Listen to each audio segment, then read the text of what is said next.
পিতৃপক্ষের অবসান ঘটে দেবীপক্ষের সূচনা হয়ে গিয়েছে। মণ্ডপে মণ্ডপে মা দুর্গার আগমন ঘটছে। দেখলেন ভিডিওটা? প্রাথমিকভাবে দেখে হয়তো আপনারা অনেকেই কনফিউজ হয়ে যাচ্ছেন, ভাবছেন এটা কিসের ভিডিও, একটা লরি আটকে কিসের সমস্যা, কিসের এত কেওয়াস।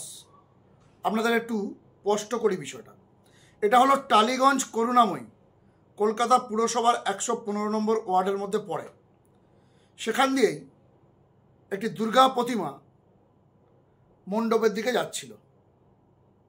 তখনই এক ঝাঁক সিপিএমের হারমাদ, অভ্যেসটা এখনো যায়নি, সেই হারমাদরা সেই ঠাকুরের লরিটি আটকায় এবং কার্যত ঝামেলা করে যাতে ঠাকুর মা দুর্গা মণ্ডপ পর্যন্ত পৌঁছতে না পারে। অর্থাৎ উৎসবের বিরোধিতা, অর্থাৎ মা দুর্গার যে আগমন তার বিরোধিতা, অধার্মিক, অসহিষ্ণু সিপিএমের রূপটা ফের একবার ফুটে উঠল। একটি পুজো কমিটির ঠাকুর লরি করে আসছিল রাত্রিবেলায়, যাতে ফাঁকা রাস্তায় সুন্দরভাবে মা দুর্গাকে মণ্ডপে পৌঁছানো যায়। ঠিক তখনই রাস্তায় দাঁড়িয়ে থাকা এক ঝাঁক আন্দোলনকারী সিপিএম, কোট আনকোট আন্দোলনকারী সিপিএম, তারা চাইছিল যে দুর্গা পুজো যাতে বন্ধ করা যায়, যেভাবেই হোক, যে কোনো কৌশলেই হোক তারা গাড়িটি আটকায়। কিন্তু না, আঙুর ফল টক, নারী শক্তির প্রতীক মা দুর্গার আগমন সিপিএম আটকাতে পারেনি। করুণাময়ীর রাস্তায় সাধারণ মানুষ গর্জে ওঠে, পাবলিক রে রে করে এসে তেড়ে যায় সেই সিপিএম হারমাদদের দিকে। এরপর বাধ্য হয়ে পিছু ওঠে সিপিএমের হারমাদরা এবং দেবী দুর্গা একেবারে নিশ্চিন্তে মণ্ডপে পৌঁছায়। কত বড় স্পর্ধা, কত বড় সাহস দেখুন। 2011 সালে রাজ্যের শাসন ক্ষমতা থেকে দূর করে মানুষ তাড়িয়ে দেওয়ার পরও এদের ঔদ্ধত্য কমেনি। সেই হারমাদপনা এখনও বিরাজ করছে। সুযোগ পেলেই বিষাক্ত সাপের মতো ফোনা তুলতেও এরা পিছু পা হয় না। কিন্তু পাবলিকের মার কেওড়াতলা পার মেকি সেকুলারদের কার্যত ঘিরে ফেলে এলাকার সাধারণ মানুষ। তারা উত্তেজিত হয়ে পড়ে। এই অন্যায়কে তারা একেবারেই বরদাস্ত করতে পারেনি।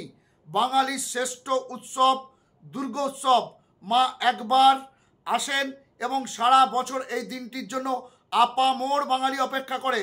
8 থেকে 80 হোক কিংবা দরিদ্র থেকে ধনী, সারা বছর এই 4টে দিনের জন্যই কিন্তু মানুষ তার সমস্ত দুঃখ, কষ্ট, বেদনা ভুলে গিয়ে মাতৃ আরাধনায় সামিল হয়। এমন ঘটনায় তীব্র প্রতিবাদ জানিয়েছেন শাসক দল তৃণমূল কংগ্রেসের যুব নেতা দেবাংশু ভট্টাচার্য।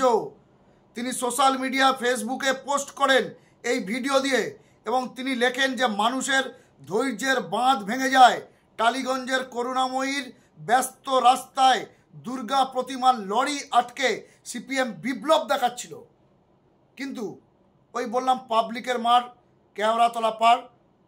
শেষ পর্যন্ত মানুষের প্রতিরোধে পিছু হটে সিপিএমের হারমাদরা এবং মা দুর্গা স্বমহিমায় মণ্ডপের দিকে এগিয়ে যায়। সিপিএম ক্যাডারদের এমন সাহস এবং ঔদ্ধত্য দেখে কিছুটা অবাকই হয়ে যান তৃণমূলের যুব নেতা দেবাংশু, বিস্মিত হয়ে যান। তিনি বলেন, মা দুর্গাকে নিয়ে ছিনিমিনি খেলা পাবলিক কিন্তু ছেড়ে দেবে না। কার্যত সিপিএমের এলিমেন্টগুলোকে হুঁশিয়ারি দিয়েছেন দেবাংশু ভট্টাচার্য। একেবারে মা দুর্গার পথ আটকে, রাস্তা আটকে লরির ওপর উঠে সিপিএমের বিপ্লব। কিন্তু যারা বিপ্লব করছিলেন সিপিএমের এই সকল ক্যাডাররা, হারমাদরা, তারা কি জানেন যে তিলোত্তমার জন্য, যে অভয়ের বিচার চাইতে, তারা রাজনৈতিক ফায়দা তুলতে, মৃতদেহকে নিয়ে বা মৃত্যুকে নিয়ে, একটা অমানসিক নৃশংস ঘটনাকে নিয়ে রাজনৈতিক ফায়দা তুলতে যাচ্ছে? তারা কি জানেন যে তিলোত্তমার দুর্গাপুজো কেমন হতো? তারা কি জানেন আরজি করের নির্যাতিতা চিকিৎসক তরুণী নির্মমভাবে ধর্ষণ এবং খুন করা হয়েছে, যাকে সে নিজের বাড়িতে নিজের উদ্যোগে দুর্গাপুজো করত? 2 বছর আগে তার সেই দুর্গাপুজো শুরু হয় একেবারে নিজের উদ্যোগে। ভোগ রান্না থেকে পুজোর সমস্ত জোগাড় একাই করত তিলোত্তমা। এবার ছিল তৃতীয় বছর। ঠাকুরের বায়না দিয়ে দিয়েছিলেন তিলোত্তমা, ঢাকিদেরকেও অ্যাডভান্স করেছিলেন। সেই ঢাকিরা তিলোত্তমার বাড়িতে এসে তার মার কাছে সেই অগ্রিমের টাকা ফেরত দিয়ে হাউ হাউ করে কাঁদতে থাকে। আমাদের প্রিয়জন যদি আমাদের ছেড়ে চলে যায় দুর্ভাগ্যবশত, কিন্তু সেই প্রিয়জনদের ইচ্ছাকে আমরা সম্মান জানাই, আমরা সম্মান দিই, এটাই বাঙালির ট্র্যাডিশন। কিন্তু তিলোত্তমাকে এই হাড়মাদরা কি সম্মান জানাচ্ছে যে তিলোত্তমা মা দুর্গার আরাধনা করত, নিজে হাতে ভোগ রান্না করত, ফল কাটত, পুজোর সমস্ত জোগাড় করত, বাড়ির গ্যারেজে মা দুর্গার প্রতিমাকে সুন্দরভাবে সাজিয়ে তার পুজো করত? সেই দুর্গা পুজোকেই কিনা আটকাতে চাইছে সিপিএমের এই একদল হাড়মাদ, উচ্ছৃঙ্খল, কার্যত জীবন্ত জীবাশ্মে পরিণত হয়েছে এই দলটা। অর্থাৎ বেঁচে আছে কিন্তু কোনো অস্তিত্ব নেই। সেই সিপিএম দুর্গা পুজো আটকাতে চাইছে। এটাই কি তিলোত্তমাকে সম্মান, তাকে শ্রদ্ধা জানানো? বাঙালি গর্জে উঠেছে সিপিএমের এমন অসভ্যতামি, এমন ঔদ্ধত্য দেখে। পাবলিকের মার কেওড়াতলা পার হয়ে যেত যদি সময় মতো 115 নম্বর ওয়ার্ডের কাউন্সিলর রত্না সুর ঘটনাস্থলে এসে পৌঁছে পরিস্থিতি নিয়ন্ত্রণ না করতেন। তাহলে কিন্তু পাবলিকের মার কেওড়াতলা পার হয়ে যেত।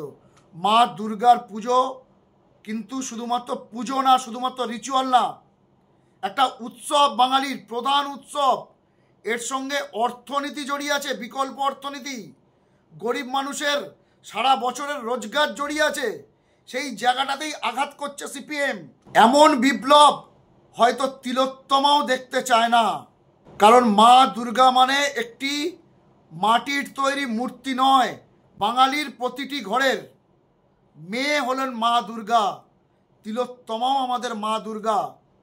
আজকের মা দুর্গার মূর্তি মণ্ডপে যাওয়ার পথে যারা আটকালেন, আসলে তারা কিন্তু তিলোত্তমার জন্য বিচার নয়, তিলোত্তমাকে শ্রদ্ধা সম্মান নয়, তিলোত্তমাকে অপমানই করতে চাইলেন। প্রাকৃতিক দুর্যোগ হোক কিংবা করোনার মতো মহামারী, মা দুর্গার আরাধনা থেকে বাঙালিকে বঞ্চিত করতে পারেনি কেউ।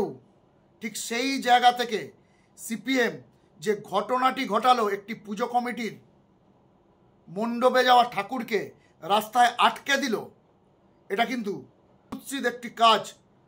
গোটা বাঙালি এর জন্য গর্জে উঠছে, বাঙালি ছিছি করছে। সিপিএমের অস্তিত্ব বিপন্ন, রক্তক্ষরণ হতে হতে আর রক্ত নেই তাদের। তারপরেও অভ্যাস যায় না বলে একটা কথা আছে না, সিপিএমের অভ্যাস কিন্তু যায় না, যাবেও না।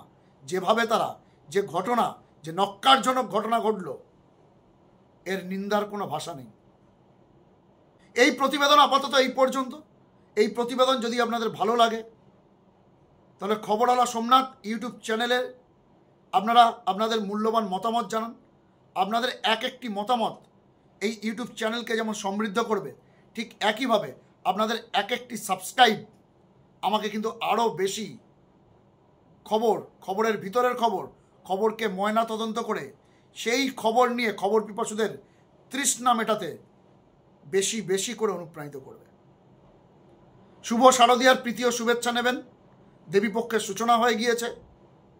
আপাতত এই পর্যন্ত। সুস্থ থাকবেন, ভালো থাকবেন, সঙ্গে থাকবেন। নমস্কার।